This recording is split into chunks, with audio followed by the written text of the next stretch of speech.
এই আমগুলা অনেকটাই আঁটি হয়ে গিয়েছে। এই আম দিয়েই আমি মিষ্টি আচার বানাবো।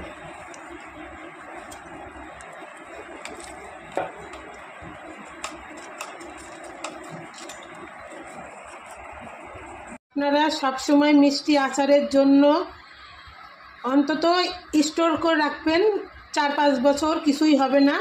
আটিয়ালা আম নেবেন, মিষ্টি আচারের জন্য সব থেকে ভালো। আমি জল দিয়ে এটা ধুয়ে নিচ্ছি ভালো করে। আমকে 4 ফালি করে আমি এবার কেটে নিচ্ছি।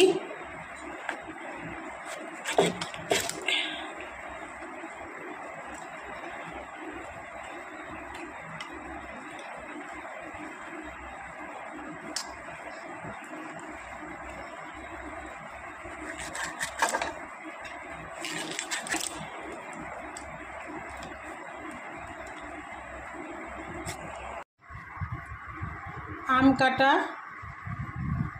রেডি। সিদ্ধর জন্য এবার আমি একটু কড়াইতে জল দিয়ে দিলাম, গ্যাসটা অন করলাম। এবারে ফিটকিরি গুঁড়ো করে নিচ্ছি। এটা প্লাস্টিকে মুড়ে ছিটকে না যায়। জলের মধ্যে ফিটকিরি দিয়ে দিলাম। এবার আম ছেড়ে দিচ্ছি, জল গরম হয়ে গেছে। আমটা সিদ্ধ হয়ে গিয়েছে, দেখুন এর গাছ থেকে তো আস্তে আস্তে রয়েছে, কিন্তু এই যে পুরো সিদ্ধ হয়ে গেছে। কি গরম, এই যে পুরো সিদ্ধ হয়ে গেছে। এইভাবে আপনারা সিদ্ধ করে নেবেন যেন ওর গাছ থেকে আমটা যেন ছাড়িয়ে না যায়।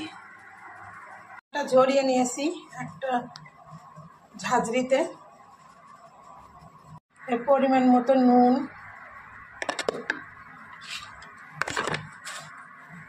পরিমাণ মতো হলুদ। এবার এটাকে মাখিয়ে নেব, মধ্যে দেবো। তার জন্য আমি একটা বড় ডালা নিয়ে নিয়েছি। এবার ডালার মধ্যে ঢেলে দিলাম। এবার আমার জানলায় একটু রোদ এসছে, রোদে দিচ্ছি। এই যে রোদে দিলাম।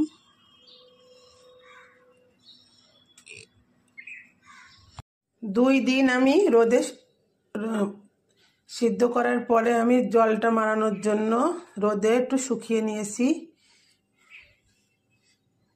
গ্যাসে কড়াই দিয়ে এলাম।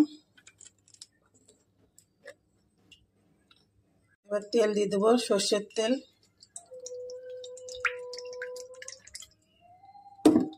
8-10টার মতো শুকনো লঙ্কা, 6-7টার মতো আমি তেজপাতা ছিঁড়ে দিলাম, 5 ফোড়ন। এবার আমগুলো আমি দিয়ে দেবো।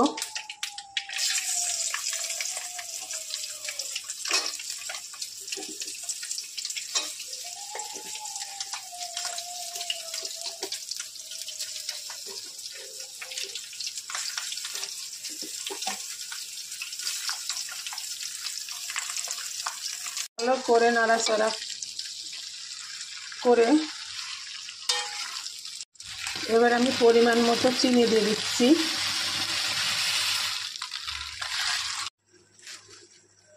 চিনিটা আপনি যখন দেবেন তখন পরিমাণ মতোই দেখবেন, আপনার আন্দাজ মতোই হয়ে যাবে সব কিছু।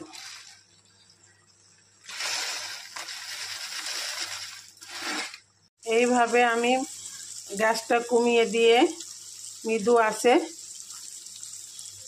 আস্তে আস্তে করে নাড়তে থাকবো। এভাবে আমি হালকা আছে গ্যাসটা একটু কমিয়ে দেব। এভাবে আমি নাড়তে থাকবো যতক্ষণ না শুকাবে।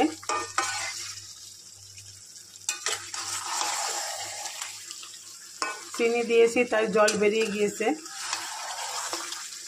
ততক্ষণ নাড়তে থাকবো।